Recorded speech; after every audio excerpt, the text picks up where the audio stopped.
আজকে আমি আপনাদেরকে দেখাবার চেষ্টা করব যে কোনো কাল্পনিক সংখ্যা থেকে ডেসিমেল সংখ্যায় কিভাবে রূপান্তর করা যায়। ওর আগে ভিডিওগুলোতে আমি আপনাদের সাথে বাইনারি থেকে ডেসিমেল, অক্টাল থেকে ডেসিমেল এবং হেক্সাডেসিমেল থেকে ডেসিমেল সংখ্যায় কিভাবে রূপান্তর করা যায় সেই বিষয় নিয়ে আলোচনা করেছিলাম। তো আজকে ভিডিওতে আমি দেখাবার চেষ্টা করব যে কাল্পনিক সংখ্যা থেকে কিভাবে ডেসিমেল সংখ্যায় রূপান্তর করা যায়। কাল্পনিক বলতে বোঝায় বাইনারি, অক্টাল, হেক্সাডেসিমাল বাদে যে কোনো সংখ্যা পদ্ধতি হতে পারে।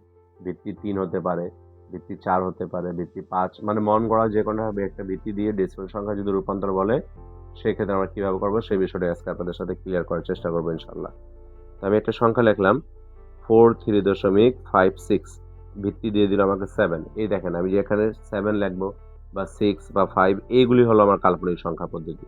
আচ্ছা, কাল্পনিক সংখ্যা পদ্ধতি চিনাবার উপায় হলো আমার এখানে ভিত্তি যা দেওয়া থাকবে ভিত্তির ভিতরের সংখ্যাগুলো সবসময় এক ধাপ কম থাকবে। ধরুন ভিত্তি যদি আপনাকে 7 দেয় তাহলে ভিতরের সংখ্যা সর্বোচ্চ যদি দেয় তাহলে 6 পর্যন্ত দিতে পারবে। 6-এর বেশি 7, 8, 9 সংখ্যা থাকবে না। ভিত্তি যদি আমার 5 হয় ভিতরের সংখ্যা অবশ্যই আমার কত 4 থাকবে। 4-এর বেশি কোনো সংখ্যা হবে না। ভিত্তি যদি আমার 3 দেয় তাহলে ভিতরের সংখ্যা অবশ্যই আমার 2 হতে হবে। 2-এর বেশি কোনো সংখ্যা হওয়া যাবে না। তো এইভাবে আমরা ফাইন্ড আউট করে নেব যে ভিত্তির সাথে ভিতরের সংখ্যাগুলো ঠিক আছে কিনা, যেহেতু আমাদের কাল্পনিক সংখ্যা। আমরা অন্যান্য সংখ্যা পদ্ধতি দেখলে হয়তো চিনতে পারি খুব সহজে যে বাইনারির ভিতর শুধু 0 মান নিয়ে থাকবে। অক্টাল সংখ্যা পদ্ধতিতে সর্বোচ্চ সংখ্যা 7 হবে, 7-এর বেশি কোনো সংখ্যা হলে সেটাকে আমরা ভুল বলি। ডেসিমেলের সেম আমাদের সব কটা ডিজিট দেওয়া যায়। হেক্সাডেসিমেল আমরা জানি যে f পর্যন্ত নেওয়া যায়। f এর বেশি কোনো সংখ্যা হলে, যেমন f এর পর যদি আমরা GH এমন কোনো ডিজিট দেখি তো আমরা বলতে পারি সাথে সাথে এটা ভুল। তো সেম ভাবে আমাদের কাল্পনিক সংখ্যা পদ্ধতির ভিতরে চিনাবার উপায় হলো ভিত্তি যা দেওয়া থাকবে তার থেকে ভিতরের সংখ্যা 1 কম থাকবে। 7 ভিত্তি ছিল, ভিতরের সংখ্যা 6, হ্যাঁ এটা ঠিক আছে, সংখ্যা ঠিক আছে আমার। যদি এখানে 7 থাকার পর এখানে যদি 7 থাকতো আমি বলতাম এই সংখ্যাটা কি ছিল, ভুল ছিল আমাদের। হয়তো আশা করি বুঝেছেন। এখন এই সংখ্যাটাকে যদি আমাদেরকে ডেসিমেলে নিতে বলে তাহলে সেম আমরা এইটাকে প্রথম সংখ্যা ধরবো আর এইটাকে আমরা দ্বিতীয় সংখ্যা ধরবো। তাহলে এখন আমরা রূপান্তর করলে কি হবে, গত ভিডিওগুলোতে আমি বলেছিলাম এখানে 2 থাকলে 2 থেকে প্রত্যেকটাকে গুণ দিব, 8 থাকলে 8 থেকে গুণ দিব, 16 থাকলে 16 থেকে গুণ দিব। এখন তো আমাদের 7, হ্যাঁ 7 থেকে গুণ দিব, সমস্যা নেই। আপনার যদি 4 থাকে 4 দিয়ে গুণ দিবেন, 5 থাকলে 5 দিয়ে গুণ দিবেন। এক কথায় ডেসিমেলের ভিত্তি কখনো কাজে লাগে না, আমাকে ওর বিপরীতটা নিয়ে চিন্তা করতে হবে। আর বিপরীতটা যদি প্রথম সংখ্যা হয় তাহলে প্রথম সংখ্যা থেকে গুণ দিয়ে দিব আমরা। আমরা গুণ করি 4 × 7 প্লাস 3 × 7 প্লাস 5 × 7 প্লাস 6 × 7, প্রত্যেকটা ডিজিটকে আমি ভিত্তি দিয়ে গুণ করে ফেললাম। এখন কি হবে, এই যে পূর্ণ সংখ্যা যে ছিল পূর্ণ সংখ্যার শেষ সংখ্যাটার ভিত্তির উপরে পাওয়ার বসাবো 0, আর তারপর বাঁ দিকে চলে আসবো 1, 2, 3 করে যেতে থাকবো যে কটা সংখ্যা থাকে। আর ডান দিকে গেলে -1, -2, ঠিক আগের নিয়মের মতো।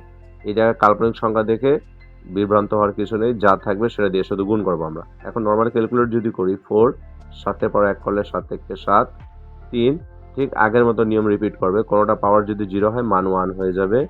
আর 5 মাইনাস থাকলেই ভগ্নাংশ 1, আর 7-এর পাওয়ার যদি 1 করি তাহলে নর্মাল ক্যালকুলেশন মান নিচে।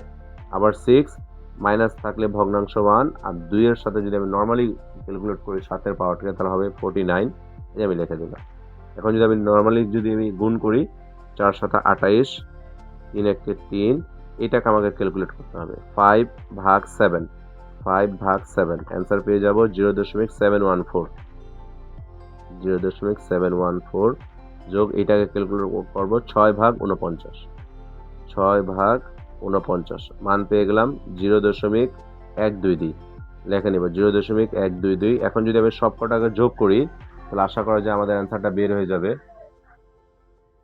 সবগুলো যোগ করলে কত হয় আমার 28 যোগ 3 যোগ 0.714 যোগ 0.122, আমাদের টোটাল অ্যান্সার পেয়ে যাব 31.836, দেখে নিব 31.816। এই যে আমাদের ডেসিমেল সংখ্যা পেয়ে গেলাম। তাহলে আশা করি আপনাদের সাথে কাল্পনিক সংখ্যাটি শেয়ার করতে পেরেছি। তো সেম ভাবে এখানে যদি আমার 5 ভিত্তিক সংখ্যা থাকে সেম ফরম্যাট হবে, শুধু 7-এর জায়গায় 5 হবে। 4 থাকলে সেম ফরম্যাট হবে, 7-এর জায়গায় 4 হবে। তো আমরা বলতে পারি যে ডেসিমেল রিলেটেড যে কটা ভিডিও আমাদের হতে পারে সে কটা আমরা এখানে ক্লিয়ার করতে পেরেছি। যে কটা রূপান্তর হতে পারে, সরি, তো যে কটা রূপান্তর হতে পারে সে কটা রূপান্তর আমরা ক্লিয়ার করেছি। বাইনারি থেকে ডেসিমেল, অক্টাল থেকে ডেসিমেল, হেক্সা থেকে ডেসিমেল, ইভেন কাল্পনিক থেকে ডেসিমেল।